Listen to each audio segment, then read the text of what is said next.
Hello বন্ধুরা, তোমরা সবাই কেমন আছো? আশা করি ভালো আছো। আর আমি অনেক ভালো আছি। আমি বানাবো মাছের ঝোল, সেটাই তোমাদের সঙ্গে শেয়ার করব। দেখতে থাকুন পুরো ভিডিওটা। মাছটা ভালো করে ধুয়ে নিয়েছি, তারপরে দিয়ে দিলাম লবণ, হলুদ, তারপরে দিয়ে দিলাম অল্প পরিমাণ তেল।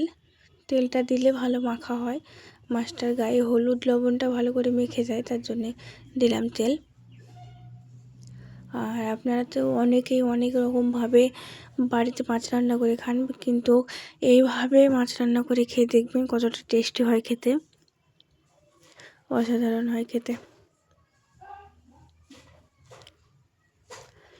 দেখুন, তারপরে মাছটা ভেজে নিব লাল লাল করে। আপনারা কে কোথায় থেকে ভিডিওটা দেখছেন অবশ্যই কমেন্ট করবেন। আর ভিডিওটা যদি ভালো লেগে থাকে সবাই লাইক কমেন্ট শেয়ার করবেন। আর অবশ্যই সাবস্ক্রাইব করতে ভুলবেন না, প্লিজ সাবস্ক্রাইব করে যাবেন।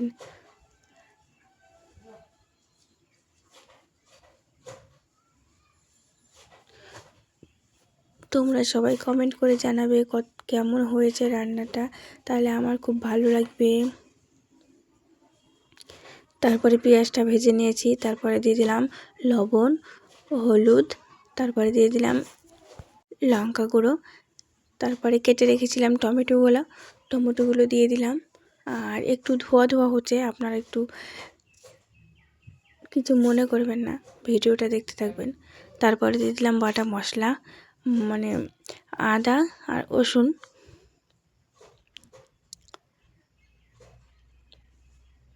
ভালো করে মশলাটা কষিয়ে নেব।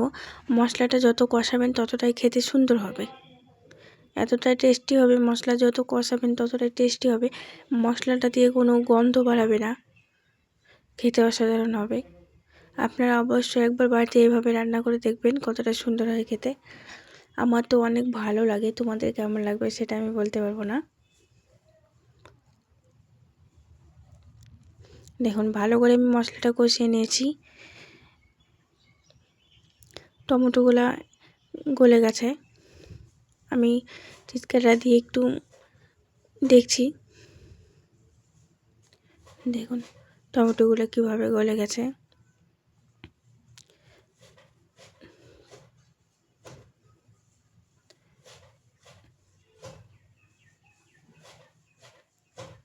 তারপরে দিয়ে দিলাম জল। আপনারা এখানে গরম জলও দিতে পারেন বা ঠান্ডা জলও দিতে পারেন।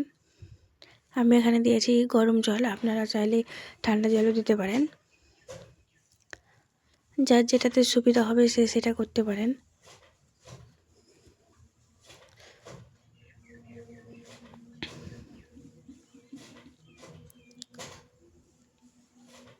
আমার মনে হলো যে জলটা একটু কম হয়েছে, তার জন্য আর একটু জল দিয়ে দিলাম। দেখুন, ভালো করে ফুটিয়ে নিয়েছি, তারপরে দিয়ে দিলাম মাছগুলো দিয়ে আর একবার ফুটিয়ে নিব।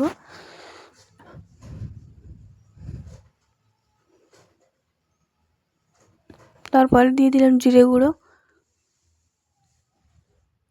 জিরের গুঁড়োটা রান্নায় শেষে দিলে একটু খেতে ভালো হয়।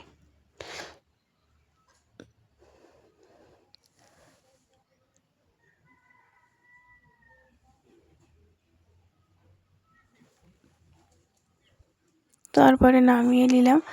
দেখুন কতটা সুন্দর হয়েছে, দেখতে যতটা সুন্দর হয়েছে তার থেকে খেতে অনেকটা সুন্দর হয়েছে। দেখুন।